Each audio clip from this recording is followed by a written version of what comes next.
Assalamualaikum warahmatullahi wabarakatuh. Perkenalkan, nama saya Muhammad Farhan Tahir dengan NIM F5512421. Pada kesempatan kali ini, saya akan menjelaskan beberapa hal mengenai kasus dua oknum polisi yang diduga menganiaya tahanan hingga tewas di Polresta Palu. Tahanan Polresta Palu bernama Bayu Adityawan bernasib tragis usai tewas diduga dianiaya oleh dua oknum polisi, Bribda CH dan Bribda M. Kedua pelaku tersebut berdalih melakukan penganiayaan karena korban berisik dalam sel saat waktu istirahat.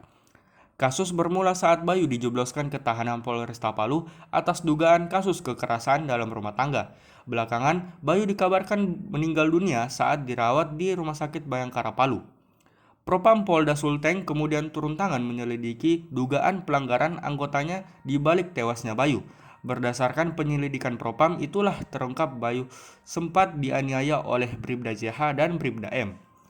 Polda Sulawesi Tengah menaikkan status kasus dua oknum anggota Polresta Palu berinisial Bribda CH dan Bribda M yang diduga menganiaya tahanan bernama Bayu Adityawan hingga tewas ke tahap penyidikan. Namun, kedua oknum polisi itu belum ditetapkan sebagai tersangka. Kabid Humas Polda Sulteng Kombes Joko Wienartono menuturkan Direskrimum Polda Sulteng menaikkan status kasus tersebut ke tahap penyidikan.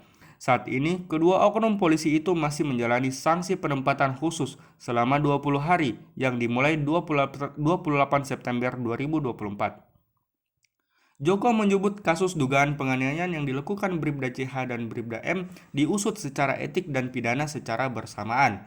Dia menyebut Bid Propam telah memeriksa 26 orang sebagai saksi. Joko membeberkan pihaknya dalam waktu dekat akan menggelar prarekonstruksi.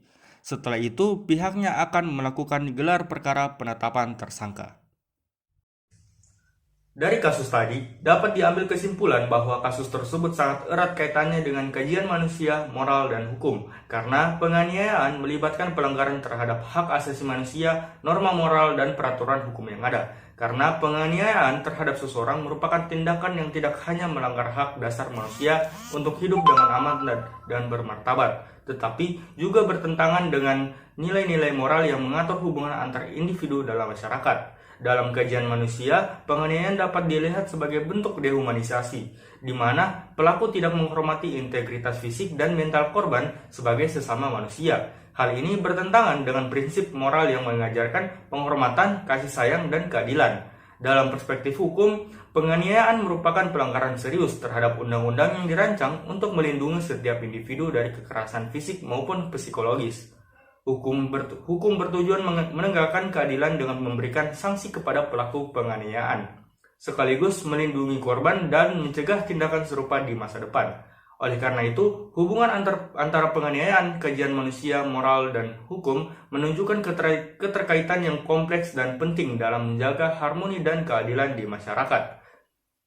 Mungkin sekian penjelasan dari saya Muhammad Farhan Tahir, pamit undur diri. Wassalamualaikum warahmatullahi wabarakatuh. Terima kasih.